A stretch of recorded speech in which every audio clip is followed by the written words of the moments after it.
and we can fight racism.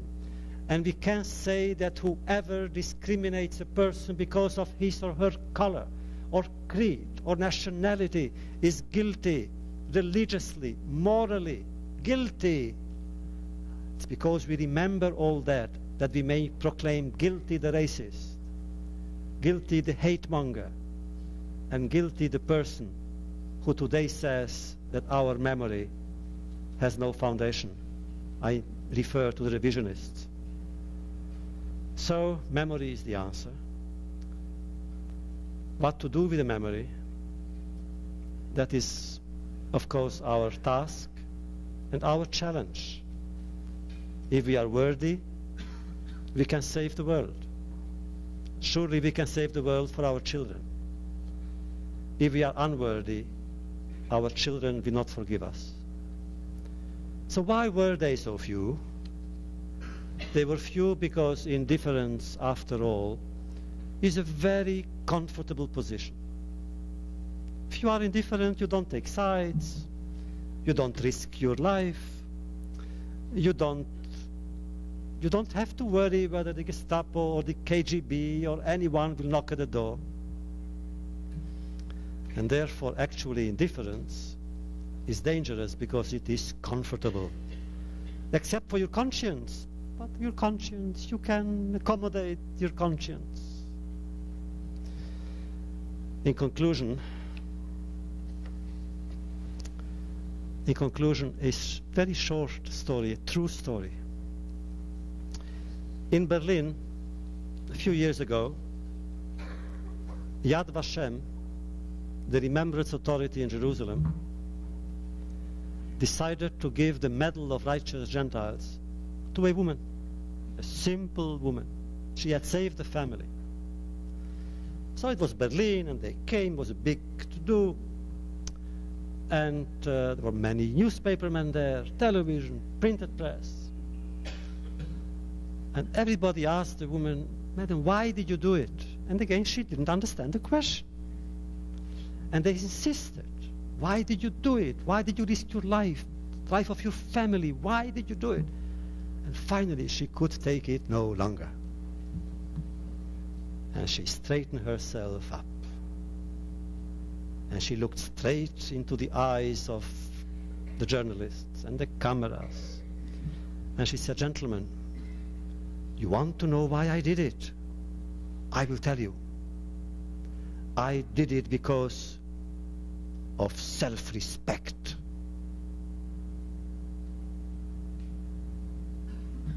That is the answer that we all accept.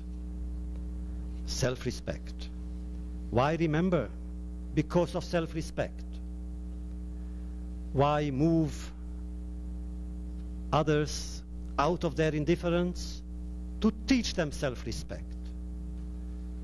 And why study? And why create links among each other? And why build bridges? Self-respect. If there is self-respect, that means that there is respect. If I respect myself, I will respect you, which I do. Thank you.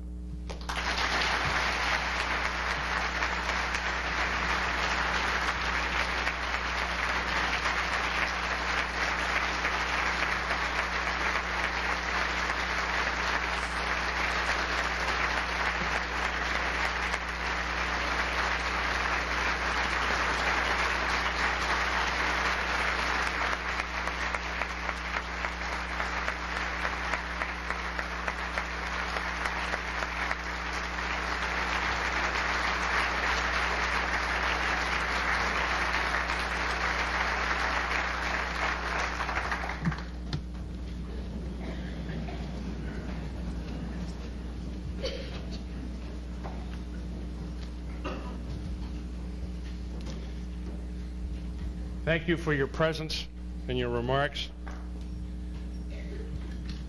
for your sense that the archives are not just an historical entity, but have something to say to us today.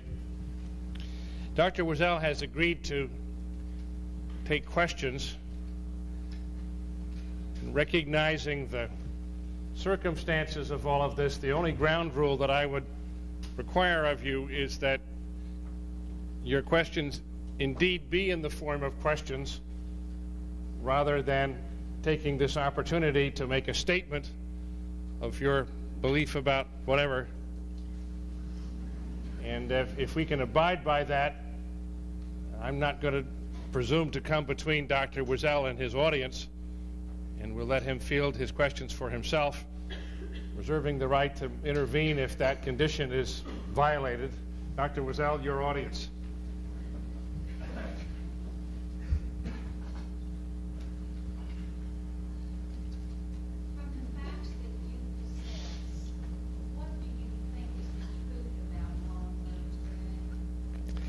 Have you heard the question? What is the truth about Wallenberg today? Nobody knows. It's very difficult to say. The Russians now are cooperating.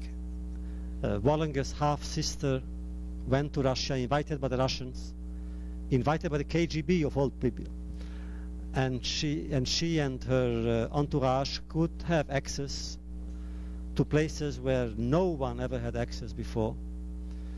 But we don't know. The fact is everything is possible. I hope that he is alive, but there is no certainty.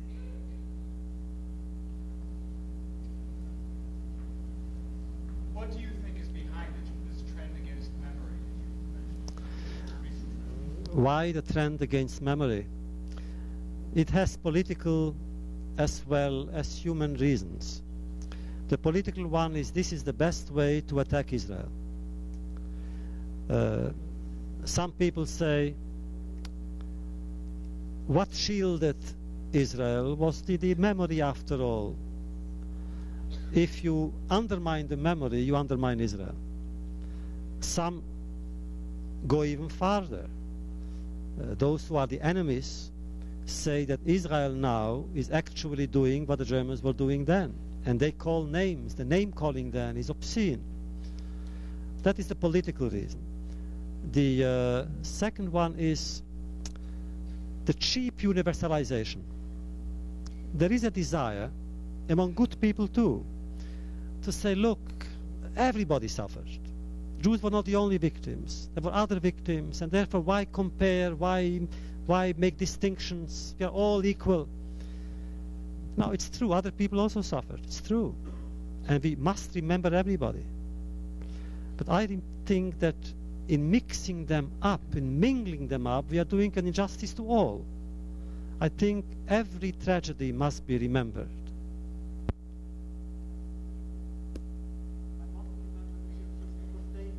I want to remember the Ukrainians and the Poles for whatever they have done or suffered. But the Jewish people is the only one that suffered in a unique way.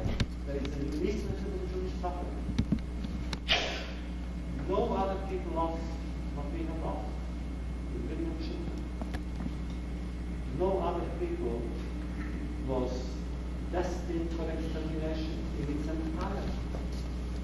You here in Lynchburg, you Jews in Lynchburg, were condemned to death in Berlin, but you didn't know it. Every Jew was condemned to death. In Norway, they went out of their way, this people, to find a Jewish family somewhere in the mountains. The manpower that they lost, that they used, weeks of research to find one Jewish family. Because for them it wasn't the numbers so much. It was the idea to extinguish Jewish people and to wipe out Jewish memory. My formula for this is, it is true that not all victims were Jewish, but all Jews were. But they were counted, and therefore you have this trend as well. And again, this black Esther, that they said to her, if you don't say, I am a Jew, I am hurt by this, that you're not protected by living in a king's palace. You're not protected by living in America or this death camp in Israel. comparison with Esther, Queen Esther, who in the palace actually was hiding her Jewishness. She was the first, that's why you know Esther is very popular in the literature of the Marranos, because she was the first Marrano in history. It's true that Mordechai told her actually not to disclose her Jewishness, but I would not compare it to America, because here Jews were not yet canon. But had Hitler won the war, American Jews would have been dead. But America is America. I don't really believe that we must have to do. I think there are anti-Semites here, and we should fight them, we should unmask them, we should shame them into silence. There are 60 groups of racist denominations in America.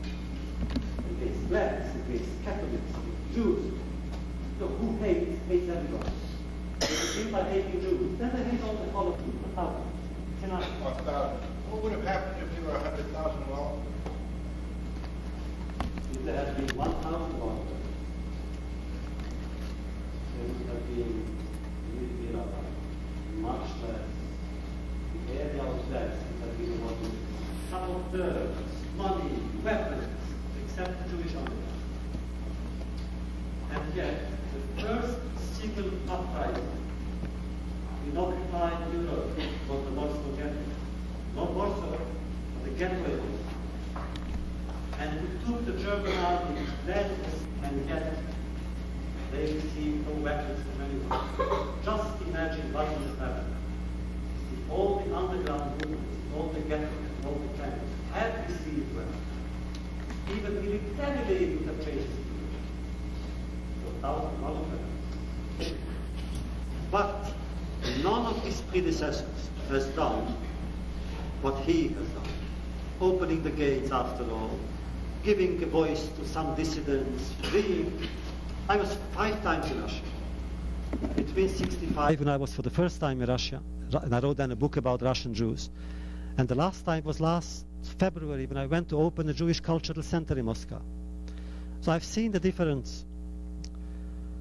What I also know is that the freedom, or the limited freedom, that now the Soviet people received from Gorbachev is being used and abused by anti-Semites, nationalists, reactionaries.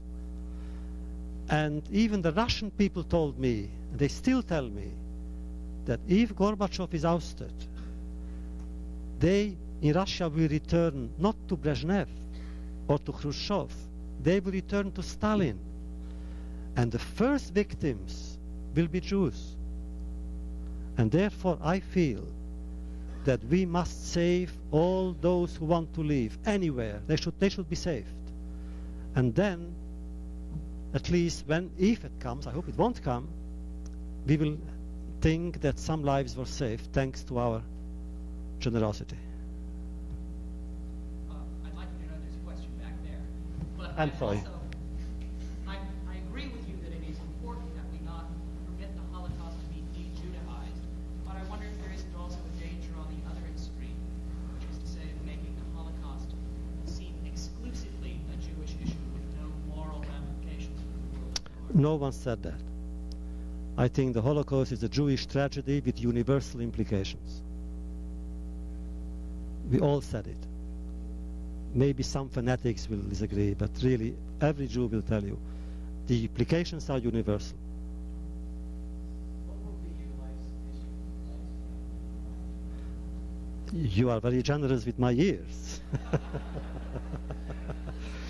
My life's mission for the next half of my life, I hope. You know, it's true, actually 120, it's okay.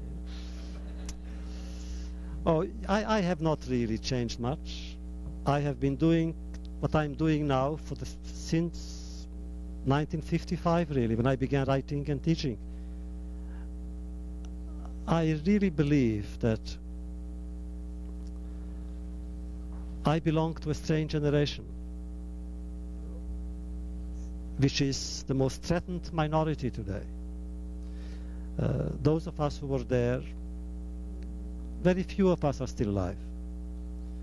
And as long as we are here, we must speak and tell the story And the whole purpose, but really the whole purpose of my writing and my teaching and my speaking to you is to convince you that memory has a humanizing effect on people. If I want human beings to be more human, I can do it through memory. The enemy wanted to dehumanize humanity, and the enemy did it by distorting or destroying memory. So I would like to devote my life, or what still is ahead of me, the way I did in the past, to work for the cause of remembrance. And the best way is still with books. I really believe books and archives and more books and more archives. In other words, testimony. We have to develop such an arsenal of testimony that 1,000 years from now, when they will speak about our period, our voice at least will be heard. I'm sure it's going to be disputed and challenged by many enemies, but at least we must assure that it will be heard. 2 more questions, and then Mr. President Rainsford, I think you decide the 2 are. That's fine. Go ahead. You decide. See, I'm a coward. Dr. Wiesel, do you think that there was a very small window of opportunity during which time the people in Middle Europe could see that there was something tremendous happening, but didn't quite believe it? They were just too complacent. And by the time they did recognize it, they couldn't really do very much about it. The less they did, the more happened, the more that happened, the more complacent they became, and they turned away. Complacency in those years maybe was a trap, is the question. There was complacency in the beginning. German Jewry could have saved its entire membership in the beginning. If they had left in 33, 34, no one stopped them. Other communities too, but remember later on where to go. Where could Hungarian Jewish communities go? Borders were closed. Other nations closed their gates. Where could they have gone? The same with Polish Jewry. Where could the Polish Jews go?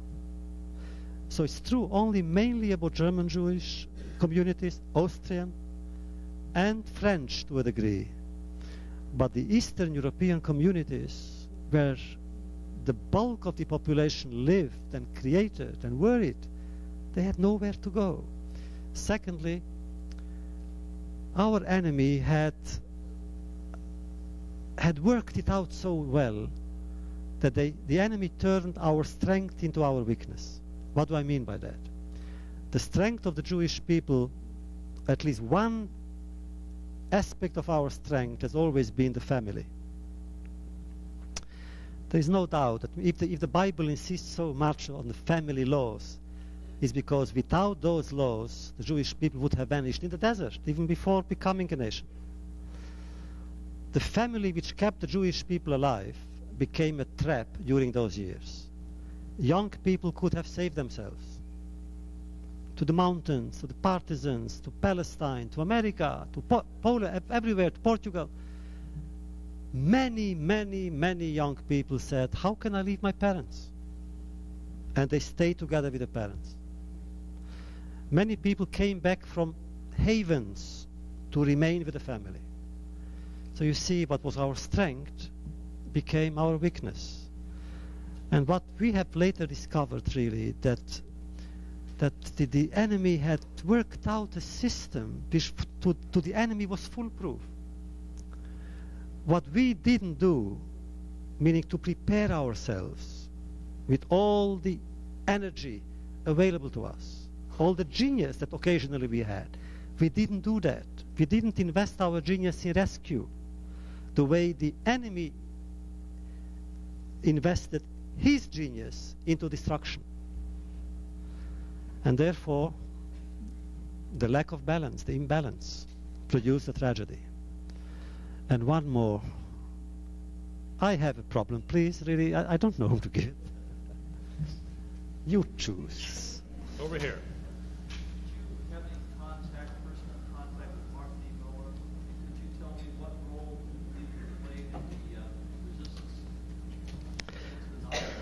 question is Martin Niemöller. I never had any personal contact with him. I only met him through his wife and widow, Sibyl Niemöller. And through her I heard many stories about Martin Niemöller. And of course, all of us remember his famous statement. In the beginning they came for the Catholics and so forth and so forth. All I heard was that he belonged to the confessing church, to the small group of resistance in Germany. I know he was in Dachau, I think, for a few months or a few years. And when I think of him with a great deal of affection, admiration, and respect. So we come to the conclusion of our evening. Let me tell you as a parting gift another story. In the novel that I quoted from earlier, at the end, the hero of the book, named Michael, is in jail, and the police wants him to betray his friend. His friend is somewhere there. The police doesn't know where he is, and therefore the police is torturing Michael, trying to get him to betray his friend. And the last torture is that he is put in a cell with a madman. And Michael, all of a sudden realizes that sooner or later something will happen. The madman will communicate his madness to him. And therefore, Michael has a solution. The solution is he will cure the madman.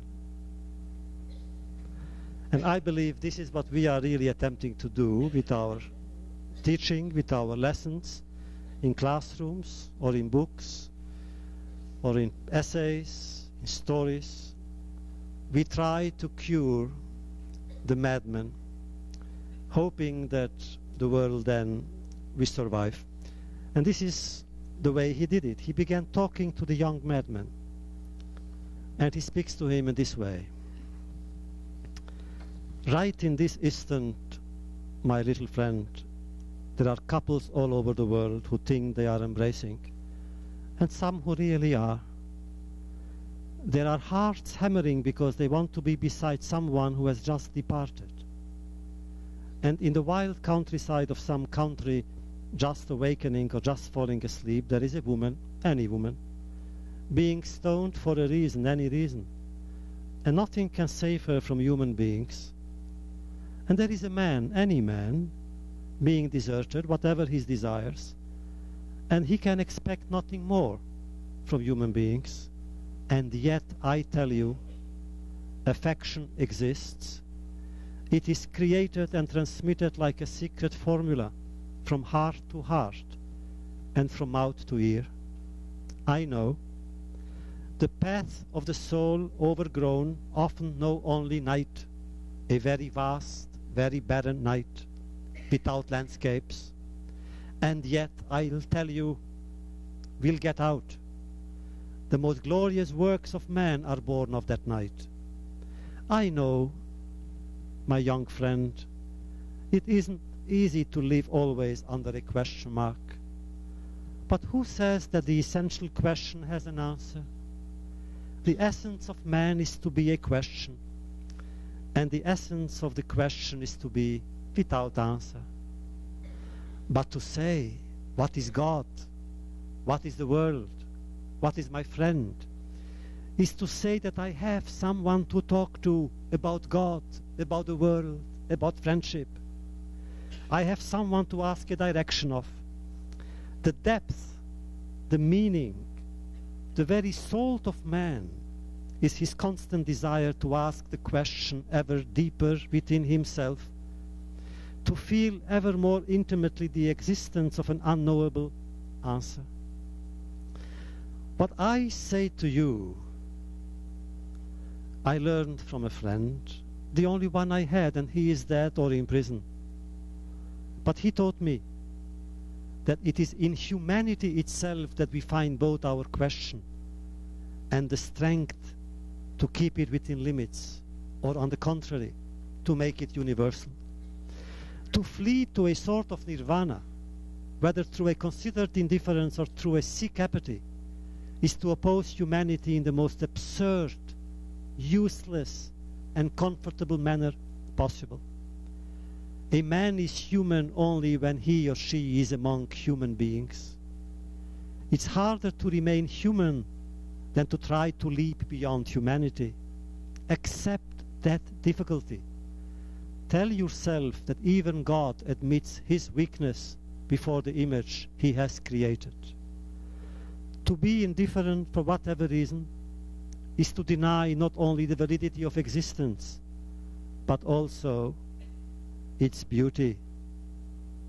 Evil may be human, weakness can be human, indifference is not.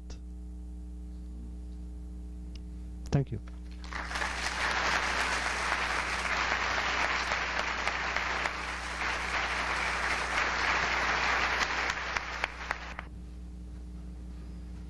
Thank you for that last word. I won't do this exactly correctly, but I will try to paraphrase a comment of Renata Bethke's that speaks to this. My apologies for not doing this right, but her point was that when we reach the point